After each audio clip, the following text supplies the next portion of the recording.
साल की संतान की, बेटे की हत्या कर दे और उसके बाद बड़ी ही स्थिर चित्त से एक यात्रा पर निकले, अपने डेस्टिनेशन पर रवाना हो जाए। ये घटना जिसने भी सुनी हैरान था, हतप्रभ था, हम भी थे। कई दिन से ये घटना लगातार, पूरा एक हफ्ता इस घटना को हुए बीत चुका है।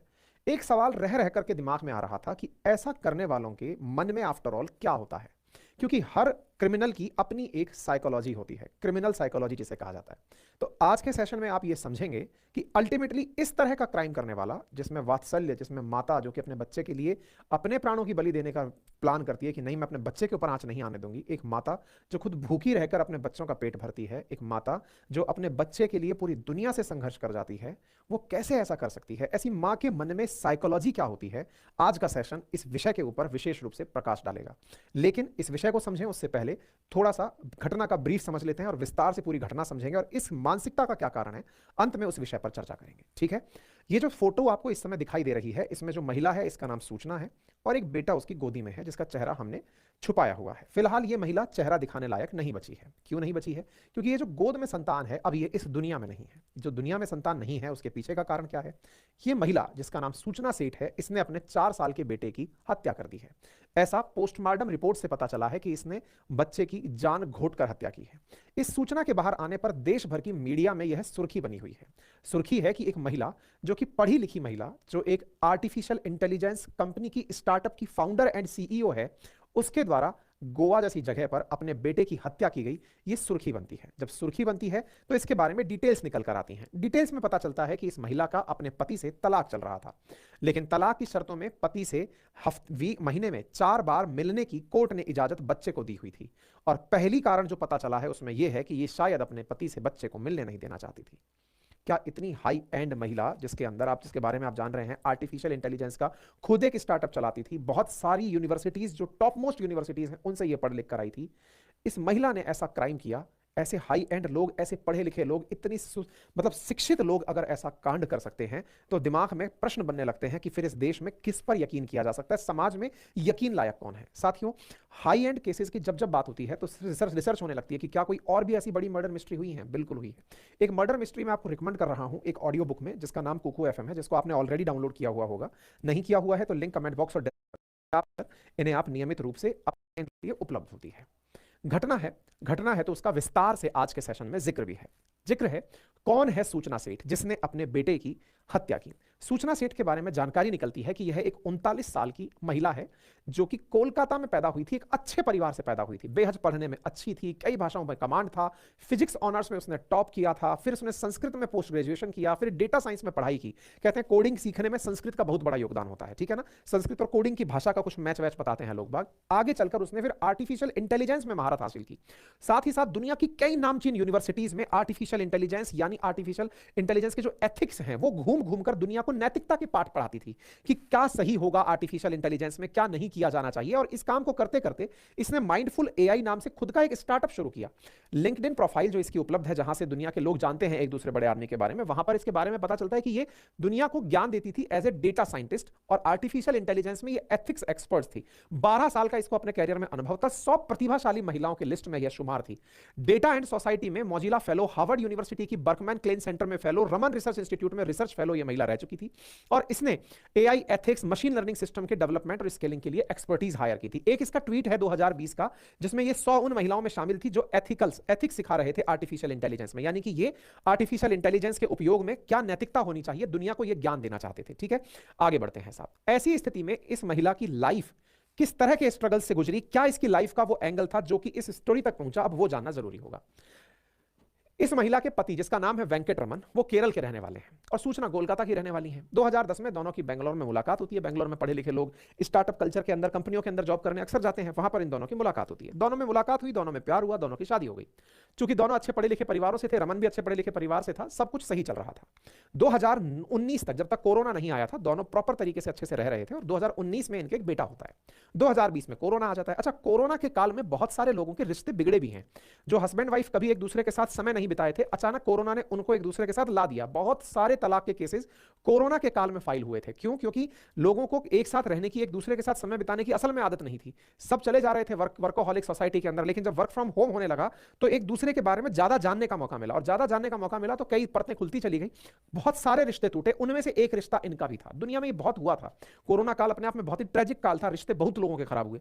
ऐसी स्थिति में इन दोनों के बीच इतने रिश्ते खराब हुए कि 2021 में सूचना ने पति से अलग होने का फैसला कर लिया, और उसने वेंकट रमन जो इसके पति थे उन पर बेटे के साथ मारपीट करने और इनके साथ मारपीट करने का आरोप लगाया।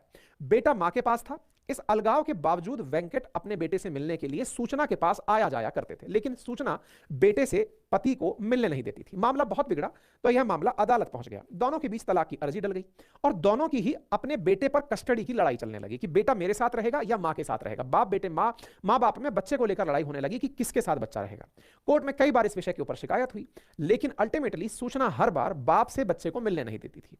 आखिरकार 2023 में बेंगलुरु की जिला कोर्ट ने दोनों के अलगाव पर अपना फैसला सुनाते हुए कहा कि दोनों एक दूसरे के साथ तलाक लेकर अलग रहें, लेकिन एक महीने में 4 रविवार के दिन सूचना के साथ रहते हुए उस बेटे से रमन मिलने आएंगे और सूचना उन्हें मिलने देगी। यानी इसका मतलब यह हुआ कि 4 संडे एक महीने में अगर पड़ते हैं तो पति को बेटे से मिलने का हक प्राप्त होगा, बाप को बेटे से मिलने का हक प्राप्त होगा। शायद यही वो फैसला था 2023 का जिसे सूचना पचा नहीं पा रही थी, क्योंकि 2023 बीते अभी मुश्किल से 13 दिन बीते हैं। ऐसी स्थिति में एक न्यूज एजेंसी से जानकारी निकल कर आती है कि सूचना ने इस बीच में अपने पति के ऊपर मारपीट का, बच्चे से मतलब मारपीट का कई केस वेस दर्ज कराए, सो दैट इनके बीच में वेंकट को एंट्री ना होने दी जाए। साथ ही साथ सूचना ने अपने पति पर आरोप लगाया कि इनके पति 9 लाख रुपए महीना कमाते हैं, तो 2.5 लाख रुपए इन्हें एलुमनी की राशि भी दी जानी चाहिए। तो यह इन दोनों के साथ परिवार की फोटो है। आप पूछेंगे सर इस तरह के केसेस हम क्यों डिस्कस कर रहे हैं? ये केसेस तो खबरों में भी आ जाते हैं। असल मायने में ना, जिस समाज से मिलकर हम लोग और आप लोग बने हैं, मैं अक्सर सेशंस में एक लाइन बोला करता हूं, बड़ों का सम्मान करें, छोटों को प्यार दें, अपना व्यक्तित्व इस प्रकार से विकसित करें कि महिलाएं सुरक्षित और सम्मानित महसूस करें। असल में हम उस समाज के भीतर हैं जहां पर इस तरह के लोग भी रहते हैं, और कहीं ना कहीं इस तरह की कहानियों से हम अपने आप को रिलेट कर पाते हैं। जब कभी हस्बैंड वाइफ की लड़ाई होती है, माँ बाप की लड़ाई होती है, अपने घर में कोई रिलेटिव है, क्लोज रिलेटिव है, उनके बीच झगड़े होते हैं, उन झगड़ों की इंटेंसिटी क्या है? हमें अक्सर यह कहा जाता है कि 5 बर्तन साथ रहते हैं तो बजते हैं, लेकिन बजने में क्या इस कद्र तक हमारी दिमाग में छा जाए कि कोई दूसरे की जान लेने पर आमादा हो जाए? और ऐसे पढ़े लिखे लोग, जिस तरह के लोग बनने का लोग सपना देखते हैं, 9 लाख रुपए सैलरी आज के जमाने में हर आदमी की नहीं है। ऐसी स्थिति में अगर आरोप ये लग रहे हैं कि इन दोनों के बीच इतनी ज्यादा अंडरस्टैंडिंग बिगड़ गई। अच्छा, एक और स्टोरी आती है कि हस्बैंड वाइफ ने 9 साल तक एक दूसरे के साथ प्यार मोहब्बत करके शादी की थी और साथ रहे, लेकिन संतान होने के बाद, असल में ये एक हमारी सोसाइटी में आया हुआ एक रिसेंट कल्चर है, और वो क्या है कि हस्बैंड वाइफ वर्किंग है, वर्किंग होने के साथ में महिलाएं जब संतान होती है तो वो थोड़ा ज्यादा जिम्मेदारी फील करती हैं। रीजन भी है क्योंकि लैक्टेटिंग मदर होती है, मदर को बच्चे को फीड कराना होता है, और पॉसिबल कई बार ऐसा नहीं हो पाता कि महिलाएं पुरुषों के साथ पैरेलली कदम बढ़ा के आगे निकल पाएं। ऐसा समाज के बहुत से मामलों में देखा गया है। शादी होने के बाद और विशेष रूप से संतान हो जाने के बाद हस्बैंड वाइफ के बीच, चाहे वो लव मैरिज करके ही लाइफ में एंट्री किए थे, उनके बीच में डिस्प्यूट्स बढ़ने लगते हैं, और उसके पीछे का बड़ा कारण होता है महिला और पुरुष में समानता का भाव उनके बीच में बड़ा टेंशन क्रिएट करता है, और इस बात को लेकर के कि जब संतान तुम्हारी भी है तो तुम इसके लिए छुट्टी क्यों नहीं लोगे? मजबूरी है, बायोलॉजिकली मां को इस तरह से भगवान ने बनाया है कि वो मदर फीड बच्चे को वही करा सकती है। अब ऐसी स्थिति में मां का जो समय किल हो रहा होता है, क्यों? क्योंकि उसे भी अपनी तरक्की चाहिए, उसे भी अपने फील्ड में ग्रो करना है, और बच्चे होते ही जो मैटरनिटी रिलीफ या बेनिफिट मिलता है उस समय मां कहीं ना कहीं पीछे छूट जाती है, और वो पीछे छूटती है, मेन स्ट्रीम में शामिल नहीं हो पाती, और यही कई बार रिश्तों में तकरार का बड़ा कारण बनता है। अक्सर सामान्यतया यह देखा जाता है कि जब परिवार में बच्चे आते हैं तो खुशियां बढ़ती हैं, लेकिन प्रोग्रेसिव सोसाइटी में जहां हस्बैंड वाइफ दोनों ही एस्पिरेशनल हैं, दोनों को ही लाइफ में बहुत कुछ चाहिए, अचीव करना है, उनमें बच्चों के बारे में प्लान करने में बहुत देरी होती है, और प्लान करने के बाद जो असली तकरार होता है कि इसे संभालेगा कौन, बस, और दोनों के मन में जो सनक होती है कि मुझे उस ऊंचाई तक पहुंचना है, उसमें जो बाधा है वो बहुत बड़ा कारण बन के आती है। इसलिए समाज की इस तरह की घटनाएं हम अपने सेशंस में जिक्र कर रहे हैं, क्योंकि कहीं ना कहीं हम और आप इन सब चीजों से कनेक्ट कर पाते हैं। संभवतः आप इस तरह की परिस्थितियों से गुजरते होंगे या गुजरने वाले होंगे, और नहीं भी हैं तो समझदारी से लोगों को समझाने वाले होंगे, है ना? आज के सेशन का काफी ज्यादा मोरल महत्व है, इसलिए आपके साथ में इसे डिस्कस किया जा रहा है। खैर, सूचना को अपने पति से बहुत ज्यादा नफरत थी, यह बात जग जाहिर हो चुकी थी। ऐसी स्थिति में उसने निर्णय लिया कि वो अपने बच्चे को अपने पति से मिलने नहीं देगी। ऐसी स्थिति में अब तारीखों पर गौर फरमाइए। 7 जनवरी के दिन रविवार था। 6 जनवरी को सूचना, क्योंकि ये बैंगलोर रहती थी, इसको पता था पति मिलने बच्चे से चला आएगा। ये अपने पति को इस विषय के ऊपर कि बेटे को मैं ही रखती हूं, तो मैं तुम्हें संडे का सुख भी क्यों भुगतने दूं, ये अपने बच्चे को लेती है और गोवा चली आती है। बैंगलोर से गोवा की दूरी 550 किलोमीटर है। ये आ जाती है गोवा में और यहां आकर के एक सर्विस अपार्टमेंट बुक कर लेती है। अच्छा, गोवा में आजकल होटल्स की तरह से कुछ रूम्स ऐसे हैं जो घरों की तरह बने हुए हैं। यहां आकर के यह अपने लिए एक पर्टिकुलर कमरा शनिवार के दिन अपने बेटे के साथ बुक कर लेती है। बकायदा 6 तारीख को शनिवार के दिन बेटे को पूरा गोवा घुमाती है। 7 तारीख को लेकर के वापस चली आती है। घुमा करके जब वापस ये सर्विस अपार्टमेंट में लौटती है लेकर, अब यहीं से सारी कहानी शुरू होती है जिसे आपको एकदम कहानी की तरह सुनना है। 6 तारीख को मां अपने बेटे को घुमाकर लाई है। 7 तारीख के दिन जब रविवार का दिन है तो निश्चित ही बाप मिलने उसके साथ वहां आया होगा। बेंगलोर में ये मिली नहीं, उसे सूचना मिली कि ये गोवा गया है, गोवा गई हुई है। कौन? सूचना उसको सूचना मिली कि सूचना गोवा गई हुई है। ठीक है साहब, सूचना गोवा आई हुई है। 7 तारीख के दिन निश्चित ही बाप ने प्रयास किया, मिल नहीं पाई। अब उसको ये इरिटेशन अगेन ये सताने लग रही है कि ये तो मिलना चाहता है, मैं इसको बचा के ले आई, अच्छा किया। अब लेकिन उसे ये एहसास जब हो रहा है कि मैं इसे यहां लेकर आ गई, अब उस मां ने हत्यारिन का रूप प्राप्त किया। और वो क्या करती है, जैसा पुलिस की रिपोर्ट्स में निकल कर आ रहा है कि उसने रात को अपने बेटे को पहले तो लोरी सुनाई, लोरी सुना के उसे कफ सिरप पिलाया, जैसा कि पुलिस रिपोर्ट्स में पता चल रहा है। होटल के स्टाफ से कफ सिरप मंगाया, 2 बोतल कफ सिरप पिलाकर उसे गहरी नींद में सुलाया। और एक माता ने हत्यारिन का रूप धारण किया और बच्चे की घोट कर, अब घोटने में भी गले पर कोई हाथ का निशान नहीं मिला है, उसको किस तरह से सांस रोकी गई तकिए से या क्या जो किया गया, उस महिला ने उस बच्चे की हत्या कर दी। हत्या करने के बाद भी उस महिला ने किसी भी प्रकार का कोई रिएक्शन नहीं दिया।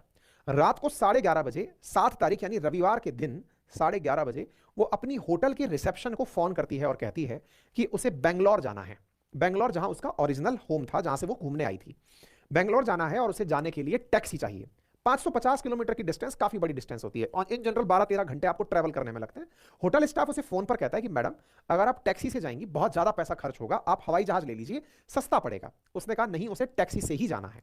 उन्होंने कहा मैडम टैक्सी हम मंगा तो देंगे, लेकिन टैक्सी जाएगी और आएगी दोनों का किराया लेगी, कितना भी किराया ले मैं देने को तैयार हूं। इस बात को जब उसने बोला तो इससे थोड़ा बहुत होटल स्टाफ को डाउट तो हुआ कि ऐसा क्या है जो महिला फ्लाइट से आई थी, जाने के लिए टैक्सी मंगा रही है। होटल वालों ने एक इनोवा कार मंगाई और इनोवा कार मंगा करके किराया 30,000 रुपए तय हुआ। ड्राइवर ने कहा कि मेरे साथ एक अटेंडेंट और जाएगा मेरे साथ, तो उसने कहा कोई दिक्कत नहीं है, चलो लेकर के। ये महिला इनोवा गाड़ी के अंदर एक बड़े सूटकेस में बच्चे की डेड बॉडी को डालकर गाड़ी के अंदर रखवाती है। गाड़ी में जब रखवाती है तब ड्राइवर पूछता है खलासी के साथ मैडम से, मैडम इसमें इतना वजन है, क्या गोवा से शराब लेकर जा रही हो क्या? क्योंकि गोवा शराब के लिए जाना जाता है, सस्ती शराब मिल जाती है। तो मैडम बोलती है नहीं, कुछ मेरे जरूरी सामान है जिसको मैं लेकर जा रही हूं। होटल स्टाफ को उस समय भी थोड़ा डाउट होता है कि मैडम आई थी बच्चे को लेकर के, अब ये अकेले यहां से कैसे जा रही है। लेकिन कोई बात नहीं, अब 8 तारीख की सुबह हो चुकी है। सुबह मतलब रात को 11:30 बजे 7 तारीख को फोन हुआ है, अब रात 7 तारीख की ही चल रही है, 8 तारीख की सुबह 1 बज चुकी है, यानी रात 1 हो चुकी है। अब 7 तारीख की रात को 1 हो चुकी है, अब समझ जाइएगा 12 बजे वाला समय हो चुका है। ठीक है, ये महिला इनोवा गाड़ी से लेकर के निकलती है, टैक्सी से चलना शुरू करते हैं, ड्राइवर और खलासी लेकर इसको निकलते हैं। अब यहां पर एक बड़ा ही इंटरेस्टिंग वाकया है और वो आपको समझना होगा, पुलिस की तत्परता। कई बार पुलिस को तारीफ नहीं मिलती, जो वांछित तारीफ है वो पुलिस तक पहुंच नहीं पाती। अब क्या है, ये महिला टैक्सी से निकलती है और कई बार क्या होता है ना, समय भी रोक रहा होता है कि जब आप कुछ बहुत ही अनिष्ट करके चल रहे होते हैं, ये कुछ ऐसे अनिष्ट हैं जिनको समय भी रोकता है संभवतः, खैर थोड़ा ज्यादा ही फिलोसॉफिकल हो जाएगा। ऐसी स्थिति में ये महिला जब निकलती है, अच्छा गोवा का कर्नाटक से बॉर्डर शेयर होता है, गोवा से जब कर्नाटक के लिए रास्ता जा रहा है, रास्ते में कोई ट्रक पलट गया, ट्रक पलटने से वहां जाम लग गया। ड्राइवर उससे बोलता है मैडम से कि मैडम ट्रक पलटा हुआ है, जाम लगा हुआ है, कम से कम 6 घंटे लगेंगे इस जाम को खुलने में, आप अगर कहें तो अभी भी आपको हम एयरपोर्ट ले चलते हैं, आप अभी गोवा से ज्यादा दूर नहीं आए हैं, 100 किलोमीटर चल के आए हैं, हम आपको एयरपोर्ट छोड़ देते हैं, आप फ्लाइट लेके चली जाइएगा बेंगलोर। बोले नहीं, मुझे तो इसी से जाना है। ऐसा क्यों? क्योंकि अल्टीमेटली फ्लाइट में वो उस डेड बॉडी को ले जा नहीं सकती थी, टैक्सी में कोई चेक करने वाला नहीं था। ऐसी स्थिति में जब वो उसको 6 घंटे के इंतजार के बाद भी उसी गाड़ी को कंटिन्यू करते हुए चल रही है। अब पीछे की तरफ सुनिए, होटल्स में क्या होता है कि आपने अगर चेकआउट किया है तो मॉर्निंग में होटल स्टाफ सफाई करने आएगा, रूम की सफाई करने आएगा। रूम की सफाई करने आया तो एक होटल स्टाफ ने वहां पर कुछ बूंदें खून की पड़ी हुई देखी, कुछ बूंदें खून की पड़ी हुई देखी, तो इससे होटल स्टाफ थोड़ा सा चिंतित हुआ और डाउट में सफाई कर्मचारी ने रिसेप्शन को फोन किया और कहा कि साहब यहां पर खून की बूंदें पड़ी हैं। रिसेप्शन को थोड़ा शक हुआ, उन्होंने पुलिस को फोन किया कि साहब ऐसे ऐसे यहां खून की बूंदें पड़ी हैं, जरा चेक करके बताइए ये किसकी हैं। पुलिस तत्काल प्रभाव से आती है, यहां से पुलिस की सराहना भी होनी चाहिए साहब। पुलिस पहुंचती है और पुलिस उस रूम में जाकर के प्रॉपर उस जगह का चेकअप करती है और ये पता लगाती है कि यार ये खून तो इंसानी खून है, इंसानी खून है, तो पुलिस को डाउट होता है। अब इंटरेस्टिंग फैक्ट देखिए, महिला ने चूंकि रिसेप्शन से टैक्सी बुलाई थी तो रिसेप्शन वालों को टैक्सी कंपनी के मालिक का नंबर पता था और टैक्सी कंपनी को तो पता ही है कि उसका कौन सा ड्राइवर गया है। तो ऐसी स्थिति में पुलिस टैक्स रिसेप्शन से पूछती है कि कौन सी टैक्सी में, इसमें ठहरा कौन था? बोले एक महिला ठहरी थी, बेटे के साथ आई थी, गई अकेली है। तो ऐसी स्थिति में पुलिस ने नंबर लिए रिसेप्शन से और उस ड्राइवर को कॉल किया। अब यहां से आगे ड्राइवर की सूझबूझ शुरू होती है।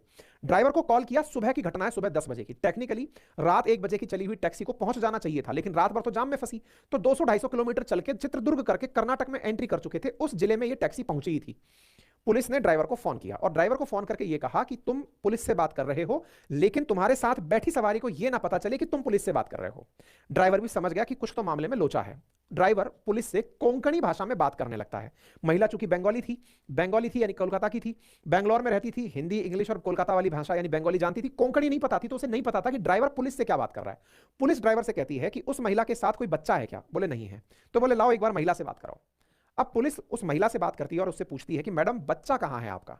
तो मैडम कहती है कि मेरा बच्चा गोवा के अंदर, जिस एरिया की बात हो रही है वहां पर कोलंगुट घूमने जाते हैं लोग, अगर कभी गोवा जाइएगा तो कोलंगुट काफी ज्यादा फेमस जगह है वहां पे, है ना। तो बोले मडगांव में मैंने किसी के घर पे अपने बच्चे को रिलेटिव के यहाँ छुड़वा दिया है। तो पुलिस ने कहा ठीक है मैडम, किसके यहाँ छुड़वाया है? बोले फला फला एड्रेस पर मैंने अपने बच्चे को रिलेटिव के यहाँ छुड़वाया हुआ है, मैं घर जा रही हूँ। बड़ा ही कॉन्फिडेंस के साथ महिला ने जवाब दिया। पुलिस अगर चाहती तो संभव था कि इसी समय पर वो ये मान लेती कि ठीक है छुड़वा दिया होगा, भाई रिलेटिव के यहाँ है, हमको क्या लेना देना, मामला साफ है। पुलिस लेकिन तत्परता दिखाती है और अपने पुलिस स्टेशन से दूसरे थाना क्षेत्र में जाती है और वहां चेक करती है कि क्या ऐसा कोई पता है क्या। वहां पता चलता है ऐसा कोई एड्रेस ही नहीं था। उस महिला ने नाम लिया, ऐसी कोई जगह ही नहीं थी उस क्षेत्र में। पुलिस का शक अब और पक्का हो गया। पुलिस ने कहा दाल में काला नहीं, दाल ही काली है। पुलिस अब तुरंत उस महिला को फिर से फोन करवाती है ड्राइवर के थ्रू, पूछती है कि मैडम जी बच्चा तो यहां पर नहीं है, ना ही ये कोई एड्रेस है। अब लेकिन पुलिस की सूझबूझ देखिए, महिला से सॉरी उसने बात नहीं करी दोबारा टाइम में, ड्राइवर को फोन किया और ड्राइवर से ये कहा कि अब तुमको ये नजदीक से नजदीक पुलिस स्टेशन में लेकर जानी है। ड्राइवर ने कहा कि साहब मैं जिस रास्ते से गुजर रहा हूं वो कन्नड़ भाषा में, क्योंकि कर्नाटक आ गया है और आजकल हर राज्य के अंदर अपनी भाषा का प्रमोशन चल रहा है। कर्नाटक में कन्नड़ चल रही है, तमिलनाडु में तेलुगु चल रही है, सब अपने अपने देश की भाषा, अपने अपने राज्य की भाषा समझाने लग रहे हैं। तो बोले सर यहाँ के तो साइन बोर्ड पर भी कन्नड़ लिखी हुई है और कन्नड़ मेरे को आती नहीं है, मेरे को कहां पता चलेगा पुलिस स्टेशन कहां है? उसका खलासी बोलता है कि एक काम करो, नेविगेशन निकाल लो, गूगल तो अंग्रेजी लिखता है, अपनी भाषा में भी जवाब देता है। नेविगेशन पर इन लोगों ने सर्च किया एक पुलिस स्टेशन। हाँ देखिए, एक स्टूडेंट को ना यहाँ पे 8 पुलिस स्टेशन, नजदीकी पुलिस स्टेशन ड्राइवर ने सर्च किया। अब ड्राइवर की सूझबूझ चल रही है सारी, अगर होता तो महिला हो सकती है, बीच में कूद के फरार हो जाती है, जो भी होता, ड्राइवर ने बिना अपने भाव में परिवर्तन किए वॉशरूम करने के बहाने उतरता है, बढ़िया से नेविगेशन पर पुलिस स्टेशन ढूंढता है, गाड़ी सीधी ले जाकर के पुलिस स्टेशन में खड़ी कर देता है। थोड़ी दूर पर पुलिस स्टेशन, वहां ले जाकर के गाड़ी खड़ी कर दी। अब वहां ले जाकर के गोवा पुलिस के साथ में कर्नाटक पुलिस की वार्ता कराई जाती है कि साहब एक महिला इस गाड़ी में जा रही है, थोड़ी संदिग्ध है, एक बार के लिए जरा चेक कर लीजिए इसके सामान को कि कहीं कुछ गड़बड़ तो नहीं है। कर्नाटक पुलिस उस सामान को खोल कर देखती है। कर्नाटक पुलिस, इधर गोवा पुलिस की सूझबूझ देखिए आप, प्रशंसा की पात्र है गोवा पुलिस, जिसने इतनी सिंसियरिटी से इस चीज को चेक किया और फॉलो अप लिया। अदरवाइज वो उसी समय घटना को छोड़ सकती थी कि ठीक है हुआ होगा, इंसान है, कटवट लग जाते हैं, कोई बड़ी बात नहीं है। लेकिन पुलिस ने इस पूरी घटना को बड़ी संजीदगी से लेते हुए कर्नाटक पुलिस को इन्फॉर्म किया। कर्नाटक पुलिस ने जब उस थैले को खोलकर देखा तो शुरुआत में तो कुछ कपड़े थे और नीचे उस बच्चे की डेड बॉडी मिली। ये हृदय विदारक सीन देख करके ड्राइवर ने उस महिला के हाव भाव को भी नोटिस किया। महिला के हाव भाव में कोई परिवर्तन नहीं था। ड्राइवर के पता चलने से या फिर पुलिस को पता चलने से महिला के मन में मलाल का भाव नहीं था। ये उसकी रिपोर्ट्स हैं जो इन दिनों काफी वायरल हो रही हैं। ड्राइवर ने कुछ इंटरव्यूज दिए हैं इस समय पर, जिससे ये पता चल रहा है कि महिला को इस बात की कोई घुटन नहीं थी। पुलिस को जब ये बात पता चलती है, ऑब्वियस ही बात है, पुलिस ने उसको वहां पर, कर्नाटक पुलिस ने पकड़ा, बाद में जाके गोवा पुलिस उसको अपने पास लेकर के ट्रांजिट रिमांड पे दूसरी तरफ ले आई और यहां ले जाकर के अब सीन का रिक्रिएशन चल रहा है कि तुमने ये सब कैसे किया था। पुलिस का प्रथम दृश्यता मानना है कि महिला ने दम घोटकर बच्चे को मारा। तो ये तो थी पूरी हत्या की कहानी। अब ये जब हत्या की कहानी मैंने आपको सुनाई तो इसमें से बहुत सारे सवाल निकल कर आए। बहुत सारे सवाल क्या निकल कर आए कि एक ऐसी महिला आफ्टर ऑल ऐसा कर कैसे सकती है? एक मां अपने बच्चे को मार कैसे सकती है? एक बाप अपने बच्चे को मार कैसे सकता है? ये सब, मतलब ये सारी चीजें जो मैंने किस्से कहानी में सुनाई, ये ड्राइवर का बयान है, ड्राइवर ने सारी रिपोर्ट्स में अपनी बातें कही हैं। अब हम उस मुद्दे पर आते हैं कि ये अल्टीमेटली हुआ कैसे होगा। इस विषय को जानने के लिए आपको एक साइकोलॉजी है जिसको समझना जरूरी होगा कि आफ्टर ऑल ऐसा होता क्यों है। ये सारी तस्वीरें हैं जिनसे आपको कोई वास्ता नहीं होना चाहिए, सीन रिक्रिएशन वगैरह सब चल रहा है। अब जरा ना कुछ और न्यूज देखते हैं इसी तरह की कनेक्टेड। टाइम्स ऑफ इंडिया की एक खबर आप देखते हैं, यहां पर आप देख रहे हैं, जिसमें कि एक मदर ने अपने बच्चे को हैदराबाद में मारा। ऐसे ही 14 अगस्त की एक खबर देखते हैं गुजरात की, जहां पर एक मां ने अपने बेटे को मारा। ऐसे ही गुजरात की एक खबर देखते हैं 2 जुलाई 2023 की, उसमें एक महिला ने अपने बेटे को मारा। तो ये संतानों को मां मार कैसे लेती है भाई? है, माता कुमाता नहीं होती, ये सुना है हमने भाई। ये संभव कैसे हो रहा है? तो यह एक मानसिक बीमारी है और इसे कहा जाता है फिलीसाइड। अब ये जो बीमारी है ना, इसको थोड़ा सा समझने का प्रयास कीजिए। ये बीमारी फिलीसाइड के नाम से जानी जाती है कि कोई महिला या कोई पेरेंट्स अपने बच्चों को मारते, पीटते या फिर मर्डर कैसे करते हैं, दैट इज फिलीसाइड। और जो ये फिलीसाइड है, ये 2 प्रकार का होता है। अगर बाप की तरफ से ऐसा किया जाए तो इसे फैटर्नल फिलीसाइड कहा जाता है, और अगर मां की तरफ से ऐसा किया जाए तो इसे मैटरनल फिलीसाइड कहा जाता है। अब आप पूछेंगे ये तो कहने की बात हो गई, कहा जाता है, होता क्यों है? तो ऐसी स्थिति में 4 बड़े कारण निकल के आते हैं। पहला कारण बताया जाता है, यदि मां अपने बच्चे से अत्यधिक प्यार करती हो। अत्यधिक प्यार का मतलब क्या हुआ? अत्यधिक प्यार का मतलब ऐसे समझिए कि मां ने अपने जीवन में अपने साथ बहुत अत्याचार होते हुए देखे। उसे लगता है कि जमाना बड़ा निर्दयी है, अगर वो मर भी गई, अगर उसने सुसाइड कर लिया। कई बार व्यक्ति जितने भी आत्महत्या के केस होते हैं उसमें पता चलता है कि जिसने आत्महत्या की है वो ये मानता है कि इस दुनिया में सारे समाधान खत्म हो चुके हैं, अब कोई रास्ता नहीं बचा है, दुनिया सब उसके ऊपर यातना ही दे रही है, उसे अब अपनी जीवन लीला समाप्त करनी है। लेकिन उसके पीछे जो बच्चे हैं, उन बच्चों के साथ भी इस प्रकार की क्रूरता हो सकती है, इसलिए वो अपने बच्चों से अत्यधिक प्रेम के चलते क्रूर दुनिया से बचाने के लिए पहले अपने बच्चों का कत्ल करती है और फिर खुद को फांसी या फिर हत्या कर लेती है। ऐसा ही मामला एक 11 अगस्त 2023 को हुआ, जब लखनऊ के अंदर 28 साल की सौम्या ने अपने 3 साल के बेटे और 1.5 साल की बेटी अंशु की हत्या कर दी थी। ठीक है, दूसरा मामला क्या निकल कर आया?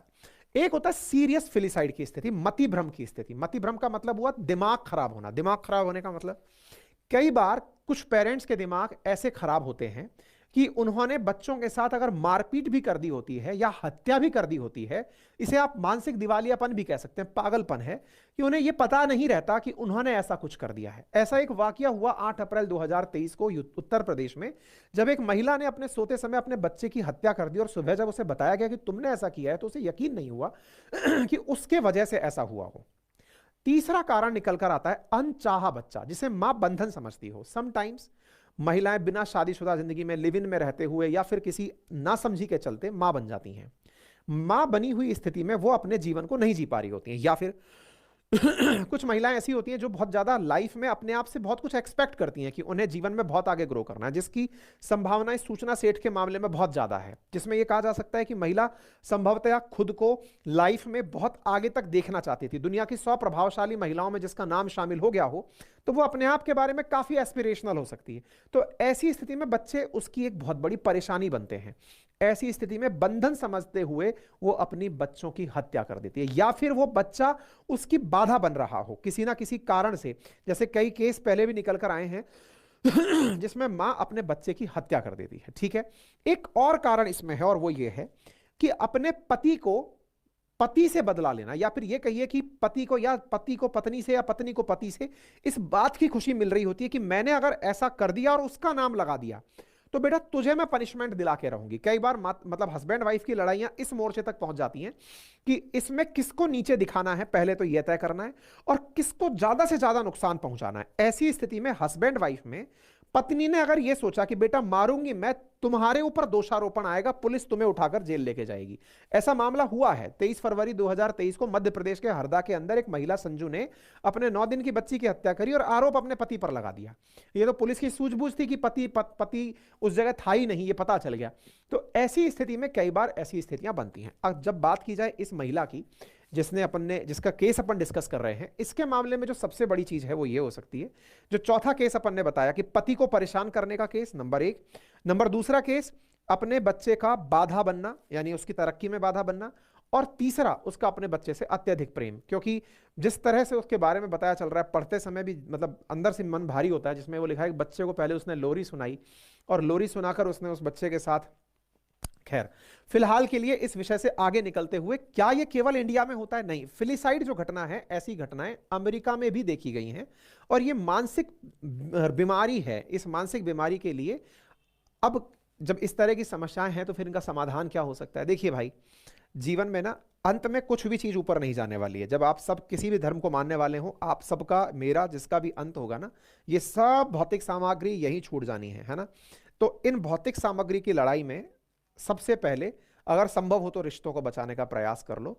कई बार होता है और हर जगह होता है, बच्चों में भी लड़ाइयाँ होती हैं, घर के बच्चे बर्तन, भाई बहन, छोटे भाई बहन, हस्बैंड वाइफ, माँ बाप, सब में लड़ाइयाँ तू तू मैं वाली होती हैं, और नहीं भी होती हैं तो नहीं होनी भी चाहिए, कोई दिक्कत की बात नहीं है। लेकिन इन सबसे ऊपर अगर कोई व्यक्ति अपने आप को जीवन में इतना समय दे रहा है कि वो हंसकर अपने दोस्तों से बात कर रहा है, माँ बाप के बीच बैठ रहा है, छोटे भाई बहनों के बीच बैठ रहा है, तो उसके तनाव से उसे राहत मिल सकती है। प्रयास कीजिए, जीवन बहुत छोटा है। अब मैं बाबाओं वाला ज्ञान तो नहीं देना चाहता, लेकिन कुल मिलाकर के इस